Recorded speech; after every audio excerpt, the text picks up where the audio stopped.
संसद के शीतकालीन सत्र से पहले केंद्र सरकार ने आज सर्वदलीय बैठक बुलाई। सुबह 11 बजे शुरू होगी बैठक। 4 दिसंबर से 22 दिसंबर तक चलेगा सत्र। Cash for query case Mahua Moitra से जुड़ी एथिक्स कमेटी की रिपोर्ट 4 दिसंबर को लोकसभा में की जाएगी पेश। मिजोरम विधानसभा चुनाव की मतगणना तारीख में बदलाव। अब 3 दिसंबर की बजाय 4 दिसंबर को होगी काउंटिंग। ईसी ने कहा कई अनुरोध के बाद फैसला लिया गया। मिजोरम चुनाव की काउंटिंग डेट बदलने पर कांग्रेस ने उठाए सवाल। जयराम रमेश का एक्स पोस्ट 1 महीने पहले दलों की अपील पर ईसी रहा चुप, अब क्यों बढ़ाई तारीख। एमपी के मुख्य निर्वाचन अधिकारी अनुपम राजन ने कहा स्ट्रांग रूम पूरी तरीके से सुरक्षित है, सभी स्ट्रांग रूम पर सेंट्रल फोर्स की व्यवस्था। जोधपुर के फलोदी सट्टा बाजार का चुनाव नतीजों पर दावा। छत्तीसगढ़ तेलंगाना में कांग्रेस तो राजस्थान में बीजेपी आगे। एमपी में कांग्रेस और बीजेपी में टक्कर।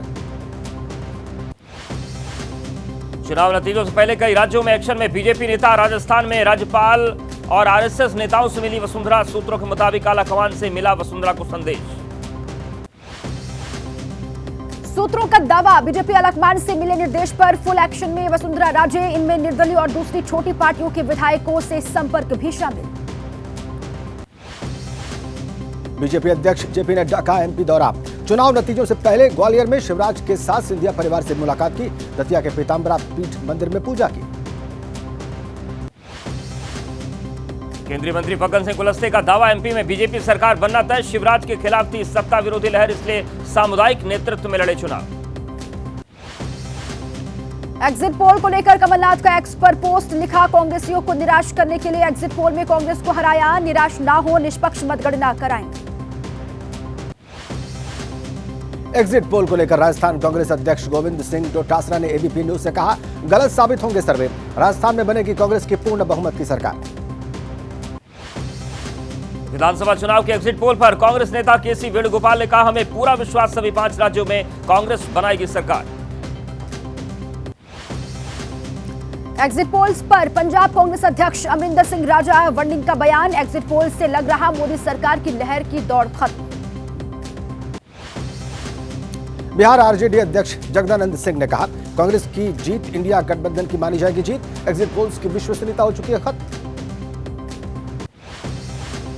जेडीयू नेता राजीव रंजन ने एग्जिट पोल को किया खारिज। कहा एमपी, छत्तीसगढ़, राजस्थान और तेलंगाना में कांग्रेस की जीत होगी। पीएम मोदी के कामकाज से जनता बहुत नाराज।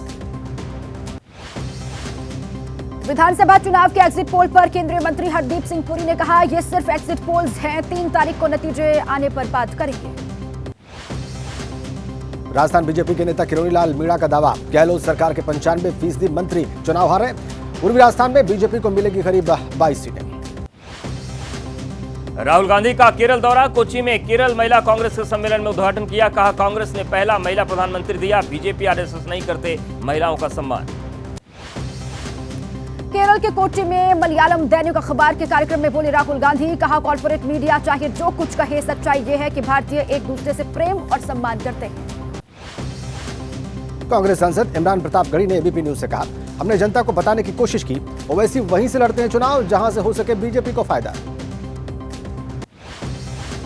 बीजेपी नेता प्रेम शुक्ला का दावा जनता ने दिखाया ओवैसी को आईना। जनता जानती है ओवैसी का कोई जनाधार नहीं है जो खिसके। महाराष्ट्र के मुख्यमंत्री एकनाथ शिंदे का गठबंधन को लेकर बयान। कहा एक बड़े गठबंधन में शिवसेना, बीजेपी और एनसीपी। अजित गुट लड़ेगा चुनाव, 45 सीट पर जीतेंगे चुनाव। महाराष्ट्र के रायगढ़ में एनसीपी के चिंतन शिविर में पहुंचे मराठा समाज के कार्यकर्ताओं ने भुजबल गो बैक के नारे लगाते हुए काले झंडे दिखाए। महाराष्ट्र के जाला में मनोज जरांगे की मांग। का मराठा आरक्षण आंदोलनकारियों के खिलाफ दर्ज मामलों को 1 महीने में वापस लिया जाए। महाराष्ट्र में 16 शिवसेना के विधायकों की अयोग्यता का मामला। शिंदे गुट के वकील महेश जेठमलानी का बयान। दूसरा पक्ष केवल वक्त खराब कर रहा था।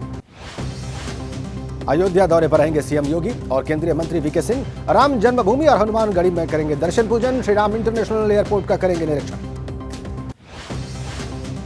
यूपी विधानसभा में एसपी अध्यक्ष अखिलेश यादव ने बीजेपी पर बोला हमला। कहा बीजेपी जो कहती है वो करती नहीं। यूपी में आरक्षण के साथ हो रहा खिलवाड़।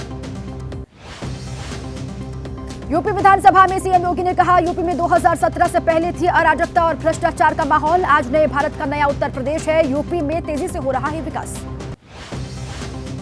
अयोध्या में श्री राम मंदिर का प्राण प्रतिष्ठा समारोह 22 जनवरी को हो रहे आयोजन के लिए करीब 6000 संतों को निमंत्रण, कार्ड के साथ जरूरी निर्देश भी जारी।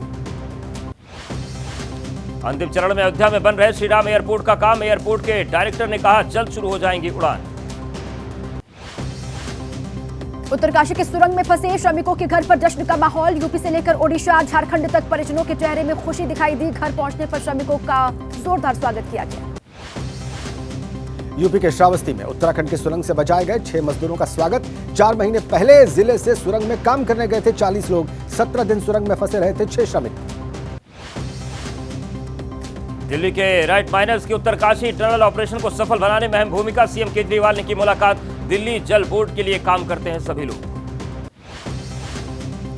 दिल्ली सरकार की मंत्री आतिशी ने कहा सालों से दिल्ली जल बोर्ड से जुड़े हैं सभी रैट माइनर्स। सीएम केजरीवाल ने पूरी टीम को सम्मानित किया। दिल्ली बीजेपी अध्यक्ष वीरेंद्र सचदेवा का बयान, 41 श्रमिकों को बचाने में रैट माइनर्स का बहुत बड़ा योगदान, इन्होंने सही मायनों में दिल्ली और देश का नाम रोशन किया। दिल्ली में आम आदमी पार्टी का मैं भी केजरीवाल अभियान, दिल्ली सरकार के मंत्री गोपाल राय का बयान, बीजेपी आपको खत्म करने की साजिश कर रही है। आजम खान के गढ़ रामपुर में केंद्रीय मंत्री अनुप्रिया पटेल की रैली, मंडलीय कार्यकर्ता सम्मेलन, रैली को संबोधित करेंगे अनुप्रिया पटेल। लोकसभा चुनाव 2024 के मद्देनजर रैली अहम। विश्व जलवायु कार्रवाई शिखर सम्मेलन में भाग लेने के बाद पीएम मोदी लौटे भारत। दुबई में सम्मेलन में पीएम मोदी ने लिया था हिस्सा।